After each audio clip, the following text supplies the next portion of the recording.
এখানে লিস্ট আছে, এখানে লিস্ট আছে, লিস্টটা দেখাও। হ্যাঁ, এখানে লিস্ট আছে, যারা 1 টাকা দিছেন তাদেরও নাম এখানে আছে। ইনশাল্লাহ সব প্রত্যেকেরই নাম বলা হবে, কারা কারা টাকা দিছে। হ্যাঁ, আপনারা অবশ্যই খুব ভালো একটা কাজের মধ্যে টাকা দিছেন। এখানে বর্তমান রমজান মাস চলতেছে। রমজান মাসে কিন্তু 1 টাকা দান করলে কিন্তু 70 টাকা দানের সওয়াব আল্লাহ তাআলা দেন। আর এনারা হচ্ছেন একদম অসহায়, একদম দরিদ্র মানুষ। এদেরকে সাহায্য করলে এরা যখন দোয়া করবো না, তখন দোয়াটা ডাইরেক্ট কবুল হয়ে যাবে।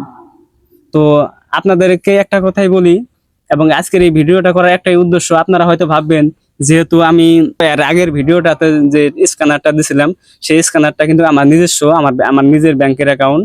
তো আপনারা হয়তো ভাবতে পারেন যে আমি টাকাগুলো যেহেতু আমার অ্যাকাউন্ট দিছি, আমি এগুলো নিয়ে হয়তো উদাও হইলাম নাকি। হ্যাঁ, আমার তো কোনো খোঁজ খবর নাই, আমি ঘরের কাজের কথা কইয়া যে ভিডিওটা তৈরি করলাম, আপনারা ফির আবার ভাববেন যে হয়তো আমি ঘরের কাজ করব না। হ্যাঁ, এমনি এমনি মানে ভিডিও তৈরি করছি নিজে টাকা কামাই করার জন্য। এটা কিন্তু না।